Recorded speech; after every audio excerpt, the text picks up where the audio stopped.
And Jeffrey Tucker joins me now from Great Barrington in Massachusetts. He's the editorial director at the American Institute for Economic Research.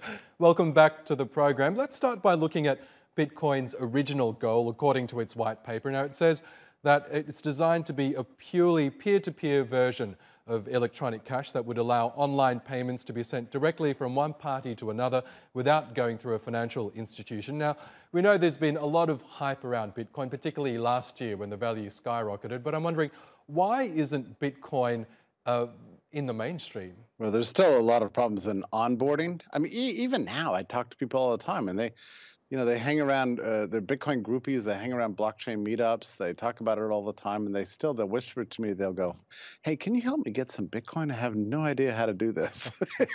So there's still a lot of confusion about onboarding. And then there's the offboarding controversies. People don't know how to get out of it either. So all the exchanges are heavily regulated. I think that set us back. The regulations really in the US anyway began in about April of 2013.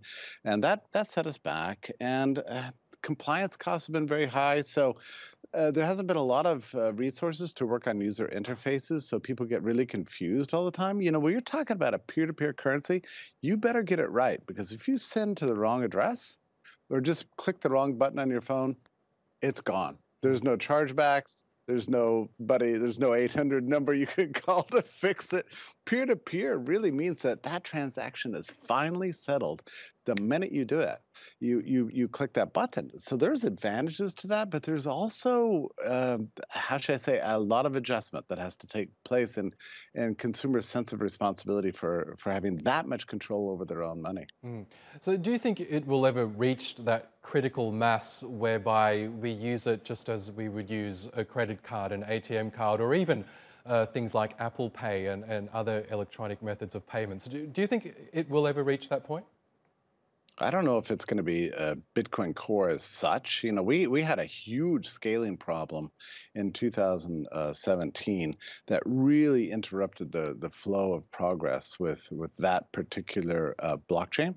But now we have so many other cryptocurrencies out there and styles of crypto assets. I think the technology is huge, and it's already done. Like 10 years ago, today, we got the white paper that finally revealed that all these pieces had come together to give the dream of like a quarter of a century, if not thousands of years, for a private money managed outside of government that's really peer-to-peer. I mean, it's unbelievable innovation. I remember the first time I read about it, it was October 2010. So it had just been out about a year and a half, and it had only been priced at all for about a year. And I read that white paper and I thought, I can't understand a word of this, and it can't be true.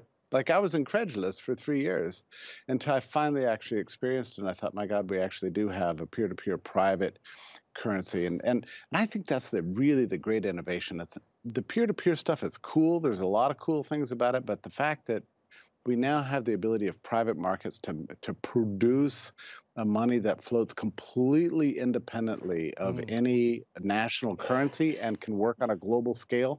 That's an amazing innovation. So am I bullish on it? Absolutely. I think we need to think about the next 10 years as being the real unveiling. Yes. Right now, it's still an experiment.